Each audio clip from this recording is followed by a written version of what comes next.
રાજ્યના પડોશમાં આવેલી સંઘ પ્રદેશ દમણ દીવ લોકસભા બેઠક પર કોંગ્રેસના ઉમેદવાર તરીકે કેતન પટેલની ટિકિટ આપી છે।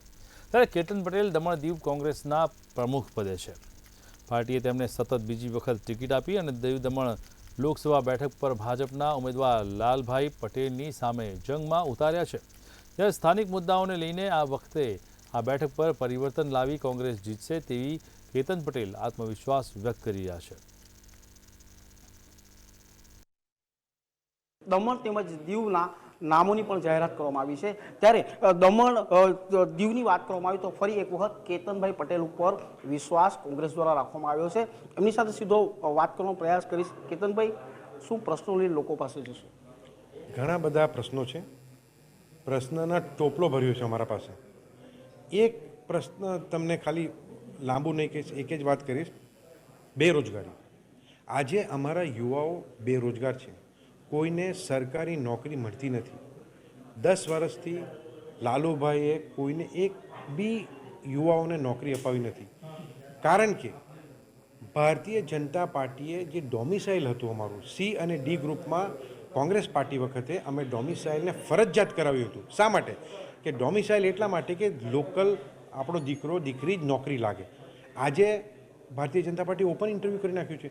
આજે પંજાબથી, જમ્મુ કાશ્મીરથી, દિલ્હીથી, ઉત્તરાખંડથી, કર્ણાટકથી, કેરલાથી, મહારાષ્ટ્ર, ગુજરાતથી યુવાઓ આવીને નોકરી લાગી રહ્યા છે।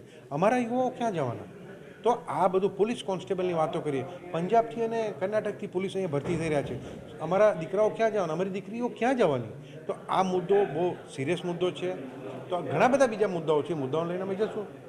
સતત ત્રીજી વખત કોંગ્રેસ દ્વારા આપણા ઉપર વિશ્વાસ મૂક્યો છે। 2019ની અંદર ફક્ત 9000 વોટથી લાલુભાઈનો વિજય થયો હતો। ત્રીજી વખત આપને ફરી ચૂંટણી આપો, આ વખતે શું લાગે છે?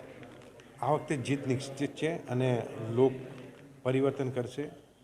ગયા વખતે ત્રિપાખ્યો જંગ થયો હતો, આ વખતે બી ભાઈ શ્રી ઉમેશભાઈને અમે સમજાવીશું કે એઓ બી યુવાઓ માટે લડી રહ્યા છે, યુવાઓ માટે ડેવલપમેન્ટ માટે કે દમણની જનતાઓ માટે લડી રહ્યા છે, તો એમને બી સમજાવીશું કે શા માટે ત્રિપાખ્યો જંગ કરવાનો, આ સામેથી આ લોકો શા માટે આપણે કંઈક નવું કરવાનું। તો આ અમે ઇન્ટરનલ મેટર છે, અમે એમને સમજાવીશું।